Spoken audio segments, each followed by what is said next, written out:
Hi, I'm Lee Labrada, your lean body coach, and thanks again for joining me today. If you want to lose fat with cardio and you want to know the best way how, you are in the right place. I went back through our video archives and found this great segment that I did with my friend, Dr. Dan Gwartney. Now, if you like the video, make sure that you share it with a friend and leave a comment below, as it helps me to improve so that we can create more videos for you.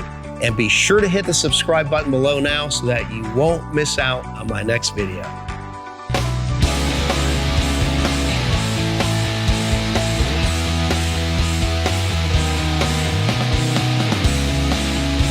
What the question is, do you burn more fat, and does it help with your overall fitness regimen? Hi, I'm Lee Labrada of Labrada Nutrition, and I'm here with my friend and colleague, Dr. Dan Gwartney. Hi, Lee. Welcome, Dan. And today we are going to be talking about cardiovascular exercise, otherwise known as cardio to everyone. And Dan, I got to tell you that there's just so much information out there about how to do cardio. Which way is best? You know, long, slow distance, high intensity cardio. Let's talk a little bit about that. And then let's also look at what form is best for burning fat and just achieving general levels of fitness. Excellent question. And again, too, there is some confusion because the term's so generally used. Mm-hmm. If you remember, cardiovascular training was for heart health. And that was taken to really increase both the efficiency and the force of your heart, your vascular system, predominantly done to help people prevent heart disease further on. When we talk about cardio in the gym, we're talking about fat loss, we're talking about calorie burning, two different animals. So I'm going to look at cardio as the term is used in the gym. Okay, to burn fat. To burn fat primarily. Now, there is still obviously cardiopulmonary benefit. You still condition your heart and your lungs to that type of training. Mm-hmm. But we aren't going to look at the cardiovascular component of it. When you do cardio for calorie burning, there's two basic styles that are competing right now for dominance. One is called HIIT, which stands for high intensity interval training. And that's basically doing small bursts of high intensity training or near your maximal effort until you almost exhaust, doing a recovery period and repeating. It's kind of a lather, rinse, repeat sort of thing, like shampoo. That can go on for 20, 30, 40 minutes, depending upon the ability of the person and the length of the recovery versus the effort. That works very, very well for conditioning for that style of training. That works very, very well for getting a higher calorie burning during the period of training. What the question is, do you burn more fat? And does it help with your overall fitness regimen? Mm-hmm. Now, many people will do cardio exclusively. There's some people that don't like to get into the weight portion of the gym. Right. And for them, a HIIT style training works very, very well. It's a lot more interesting. They've actually looked even at elementary school age children and having them perform little HIIT intervals during their classes or between classes. And these kids stayed more focused. It's not as monotonous. It's not as monotonous. It's fun, and you get excited. You get stimulated. Now, contrast that to steady state cardio, which people think of plodding on the treadmill like a gopher in a cage and one of those little rolling wheels. Slow I hate that. For me, it's a torture. It's a mental torture. Yeah, I'm not too keen on it either. No, for myself and my wife, our cardio style is more kind of a steady state style, but we prefer greatly to go outdoors. Mm-hmm. When you go outdoors, not only are you getting the effect of the sunshine, the companionship of my spouse, but you also get uneven terrain. We find some hilly or incline areas when we can. Mm-hmm. And you just get to enjoy interacting with the environment, with nature. You get to see your friends, your neighbors on the trail. And whatnot. You're getting your cardio in. Exactly.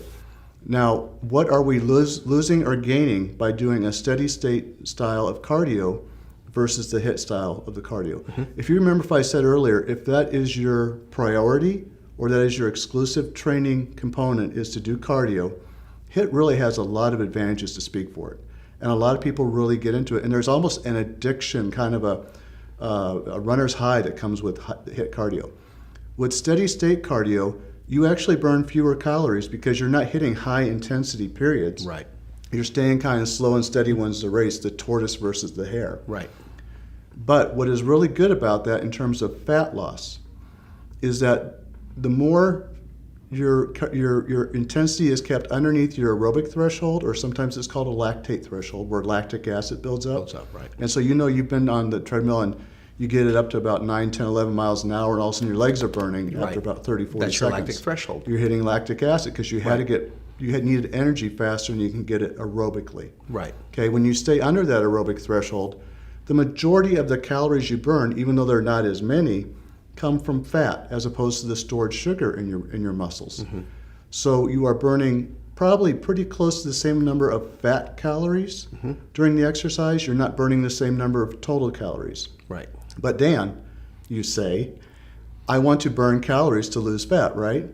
Of course you do. But if you basically blow your energy on your cardio portion of your training, and really it's good that person to move every day. You may not need to be on the treadmill, may not be on the trail, but you do something for 30 minutes every day. And that could be something recreational. You can go ice skating if that's something you have available, rollerblading. You can go cycling on the trails with your mountain bike. You can just do a little bit of gardening and yard work as long as you're vigorously moving. Every day you should be doing something, but preferentially you'll be doing 3, 4, 5 days a week, something scheduled and structured like trail walking, trail hiking, or treadmilling, or stationary bike. So we get that in, but I have not fatigued and exhausted myself mentally or physically using the stored glycogen in my muscles so much, so that when I use that energy for my resistance training portion, it's there and it's available. Because my goal personally is using cardio to complement your weight training. My weight training. Okay. So if I'm a bodybuilder, if I'm hearing you right, then we're going to use the weight training to stimulate the muscle. Okay. And of course, it has and you're burning calories. Profound effects on the metabolism, as we know. And then you're going to supplement it, if I'm hearing you correctly, with the longer steady state cardio to burn the fat. Correct? Right. Because think about what resistance training is. Resistance training really mimics high-intensity interval training. Right, it's similar. You're doing 30 seconds of a exercise, you're taking a 60 to 90-second break. Right. Now, I'm going to digress just a little bit, but I want our viewers to get this straight from a medical doctor that is steeped in the area of exercise science. Are bodybuilders cardiovascularly fit if they're not doing cardio? So in other words, if you are just doing exclusively weight training and you're moving at a pretty good clip, are you fit from a cardiovascular standpoint, or do you need cardio exercise also? As long as you are in continuous activity. You've seen the bodybuilder who's more like a power lifter or do a set, couch potato. Wait 2-3 minutes, do another set. It's 5 or 10 minutes, right. Or they have a conversation about the game that lasts as long as the game that happened the night before your next set. But let's say you're a dedicated bodybuilder who is training as you would be for a show. Effective 45 seconds to a minute rest in between sets. Or even your alternating sets where you're doing a primary muscle and an alternating muscle, or sit-ups or something in between. You are moving at a rate that will provide cardiovascular benefit. Is it providing the same cardiovascular benefit from true cardio in either form of a steady state or a HIIT aerobic exercise?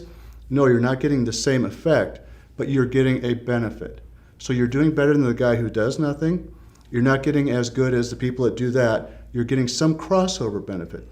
Now, the problem with resistance training as being your only cardiovascular training is there's a lot of hypertensive, or your really blood pressure lifting, raising movements in weight training. So it's good for the sake of your cardiovascular tree to include some cardio in there. And again, too, that's when you do the slow, steady state, that really kind of keeps it from becoming a hypertensive or high blood pressure raising event. Dan, thank you for going into that level of detail. I know that's very interesting for me to know what's going on in my body, both when I'm weight training and when I'm doing cardio. And as you can see, you need both.